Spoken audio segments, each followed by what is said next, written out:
start with you. At what point does life begin? Because you know the Constitution, Article 26 says that life begins at conception. The question of when life begins has been controversial over the ages. The first thing is, what is life? You have to define what you mean by life before you can state when it begins. This question even is mentioned in the Bible, where God tells somebody, even before you were conceived in your mother's womb, I knew you, which implies that by that definition, life even begins before conception. This question has been discussed in many places, in the UK, in the United States. It went all the way in the UK to the House of Lords. It was not conclusive. In the US, it went all the way to the Supreme Court. It wasn't conclusive. The other thing that was confusing when we were debating our Constitution is that conception was being confused with fertilization. Medically, we consider conception to be implantation, when the fertilized ovum implants on the wall of the uterus. When the people supporting the inclusion of that clause in the Constitution were speaking, they were equating conception to fertilization. They were saying when the egg joins, or the sperm joins the egg. So there was that confusion also. Okay, so from a health perspective, is you still stand by the Article 26 of the Constitution that life begins at conception. Let's bring in Advocate Magal. Yes. It's been a legal tussle. At what point does life begin? Yes. Yeah. And we settled that when we adopted our new Constitution. Article 26 is quite clear that life begins at conception, meaning therefore that anything after the conception is a person, can be defined as a person. And any act that threatened that, you might choose to call it a fetus, you might choose to call it a baby, can be equated to murder, and that is the big debate that we currently have. It has been debated elsewhere in the US. You know, we have had the pro-choice, pro-life movement throughout the world, and these matters have been canvassed, but I think it is a high time it is considered in our courts, and it would be proper if that charge was added, if this matter is put before the court to be settled. Yes. So as we speak on that, so can a murder suspect be charged with killing an unborn baby? Yes, I'll say yes and no, and this is because the court is here to pronounce itself on this particular matter, because traditionally we've defined, we've worked on the presumption that killing relates to a living being or a person who's already born. But with the new Constitution, we have to relook at the definition of murder. Under Section 203 of the Penal Code, it is defined as the malicious, taking life with malicious aforethought. Okay, that is a simple definition for our viewers. That's taking life of another unlawful with malicious aforethought. But the Penal Code does not define a person, or it uses the word other. Basically, we assume it is another human being. Neither does it define the word human being. So we are left to fall back onto other means of interpreting that particular section. And in this particular instance, we are forced to fall back onto the new Constitution, and in particular Article 26, which then defines life and when it begins.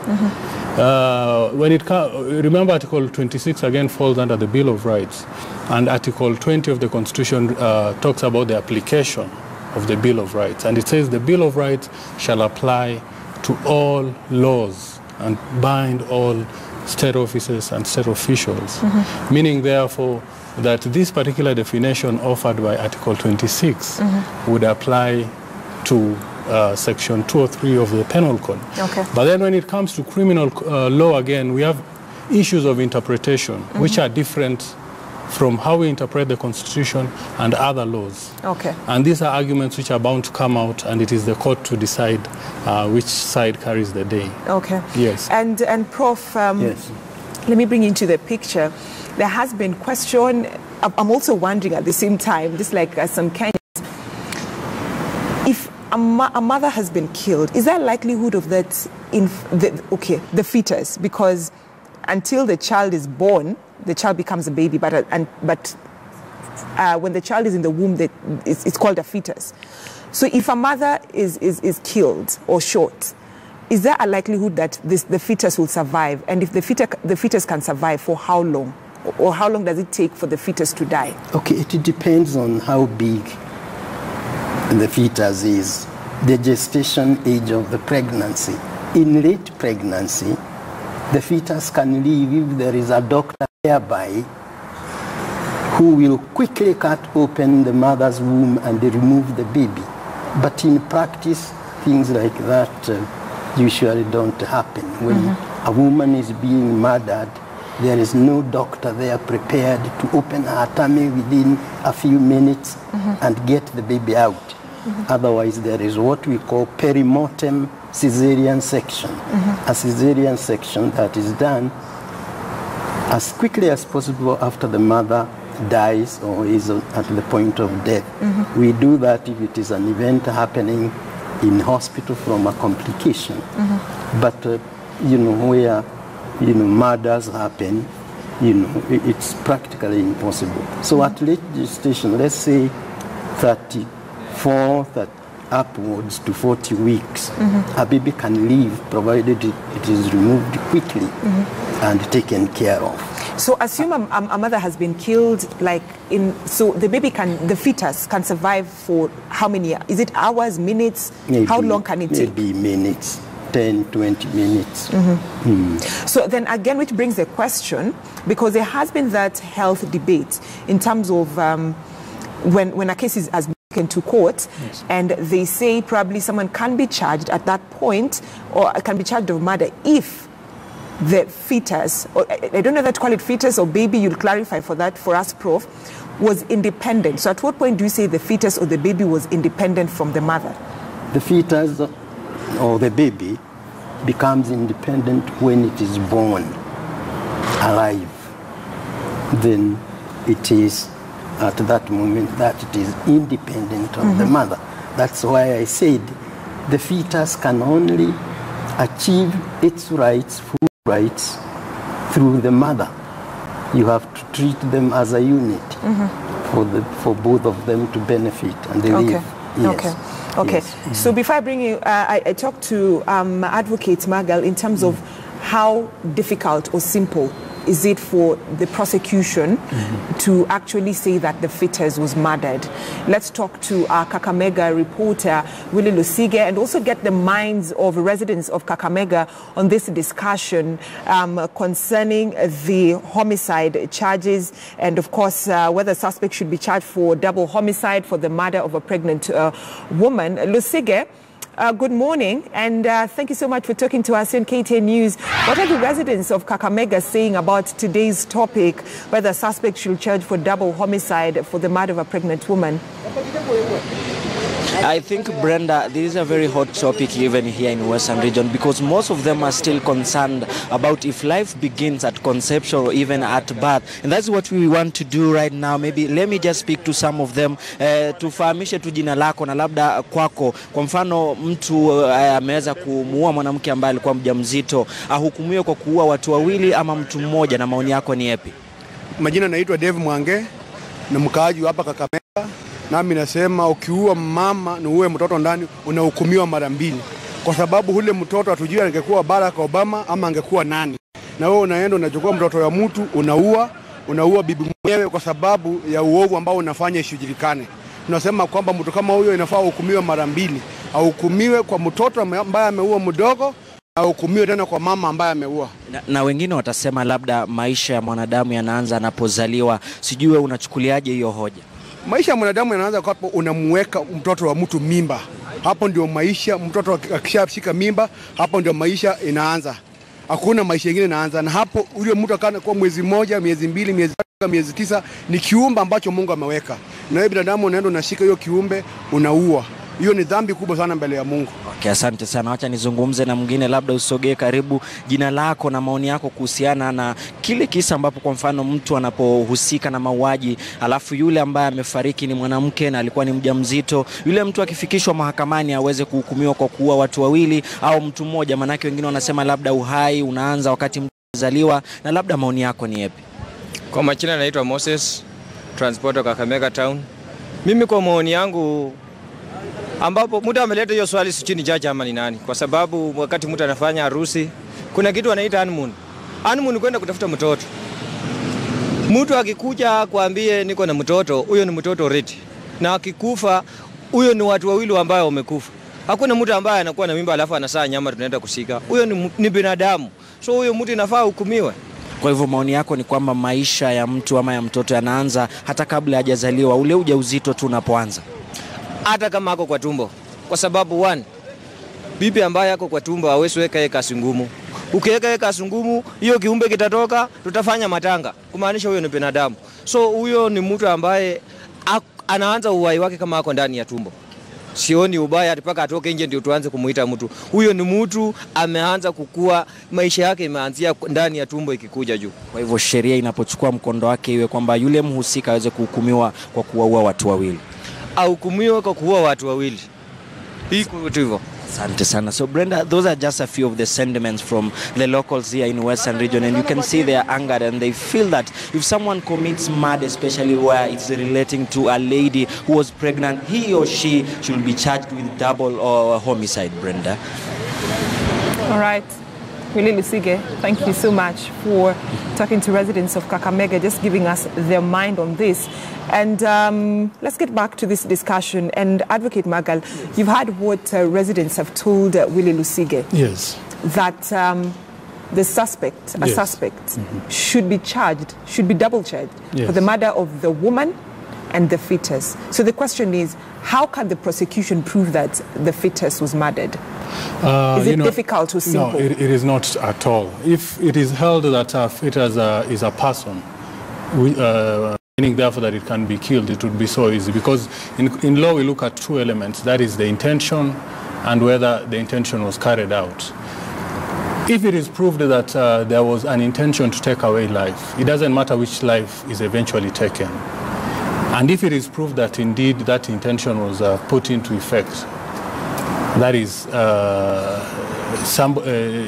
somebody carried the actual act of killing, then that is all that it takes. And in this case, they might have, the criminal might go out to kill the mother, but what then causes the death of the mother?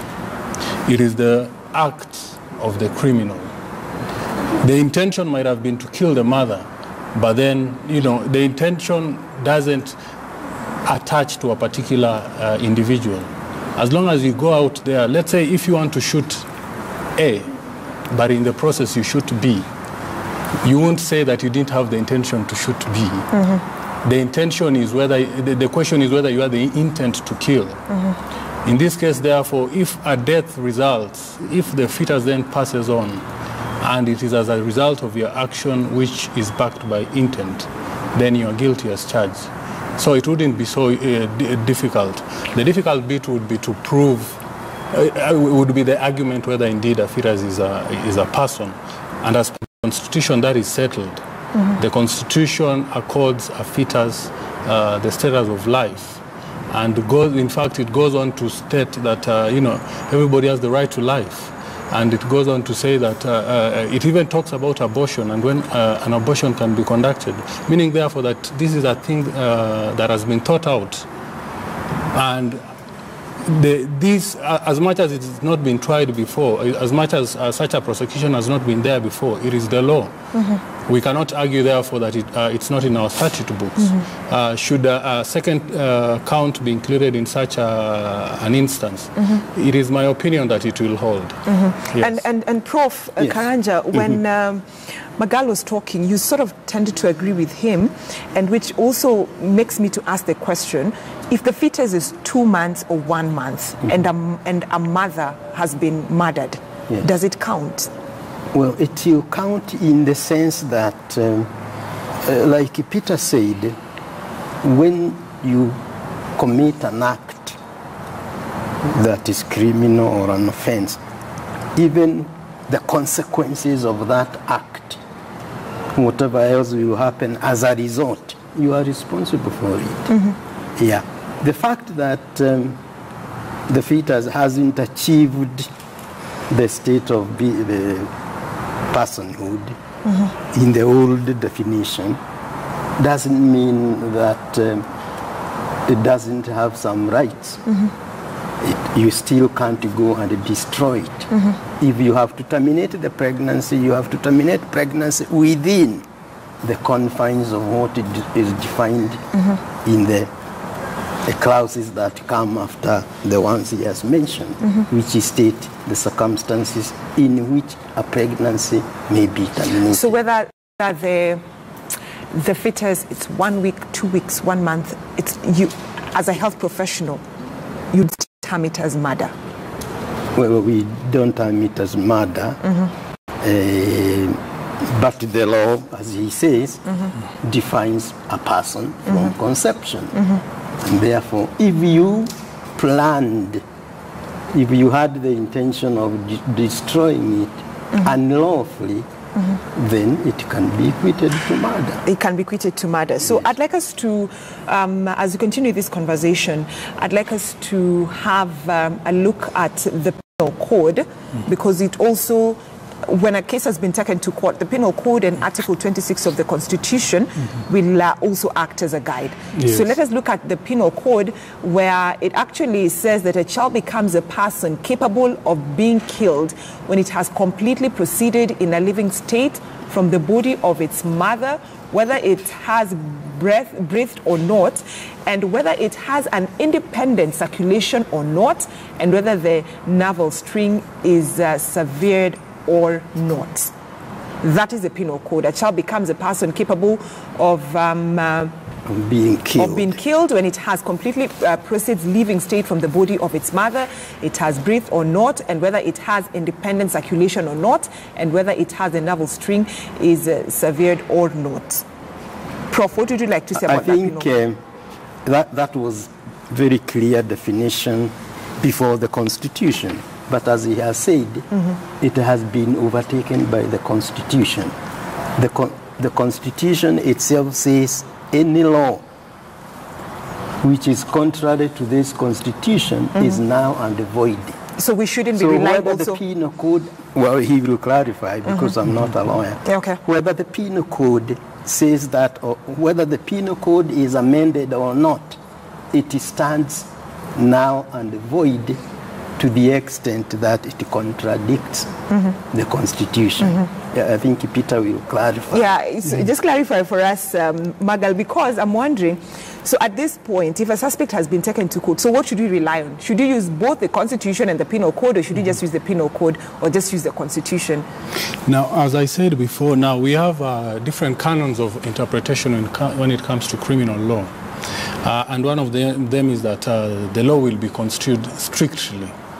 Okay, it won't be construed very narrowly, meaning therefore that the definition of a person in this case would be section 214 of the penal code.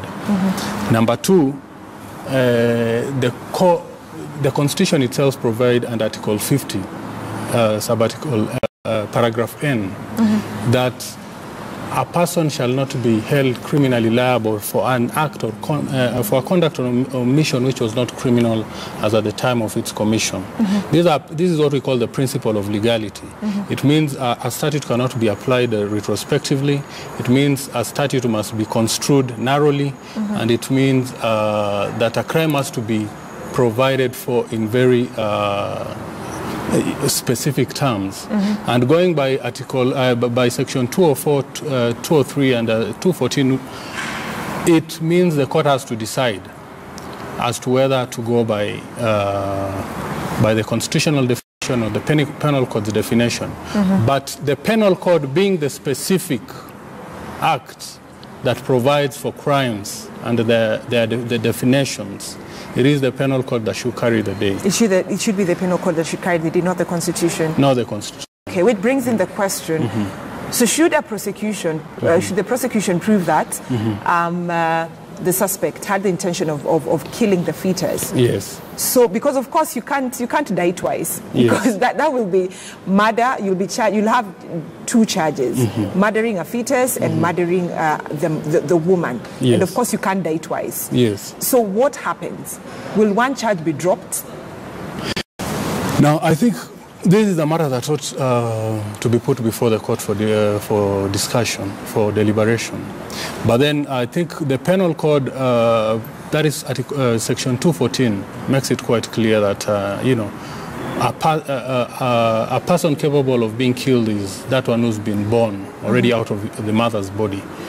In which case, therefore, is that should there be two counts, one, the accused will not be found guilty for the second count, that is the killing of the fetus. Yes. So if assume before I bring proof into this conversation, if the prosecution decides, let's just prefer murder charges, a murder charge in terms of this killing the pregnant woman. Yes. And then should that fail, should the prosecution lose the case, do they have another chance of not bringing another charge of the fetus? No. They can't. There is the issue of double jeopardy. A person cannot be charged twice for the same conduct. Once he's been held to be innocent at first, you cannot, again, the state cannot be allowed to prosecute a second time. Meaning, therefore, that should they fail on the first count or on the first charge, they cannot bring in a subsequent charge. Yes. Okay. And Prof, let me have you in this conversation. How difficult is it to, what I'd asked, Prof, of course it's a legal mind, but also from the health profession, how difficult is it to prove that a fetus was murdered? Is it when there's proof that probably the suspect shot or the suspect stabbed? How difficult or how simple is it to prove? Of course, murder, as he said, you have to have malice forethought. You have to have planned, I want to kill that fetus. And if you do an action, like shooting the mother through the tummy or piercing her with a knife, with the aim of going to the fetus, then you are responsible for the death of that fetus. So what happens if probably the suspect has not shot the fetus, the suspect has not stabbed the fetus? Yes. From a health profession, yes. How can you prove that this fetus was actually murdered by the suspect? Well, if he murdered the mother, and since the fetus is fully dependent on the mother when it is inside, then all that can be said is that what happened to the fetus is a consequence of his action on the mother. Yes, so that is how it can be deduced. Okay. We had asked you on a social media platform, Twitter poll, whether should a suspect be charged for double homicide for the murder of a pregnant woman? Should a suspect be charged for double homicide for the murder of a pregnant woman? So as we bring this conversation to an end in less than a minute, I'd like to get your thought on this.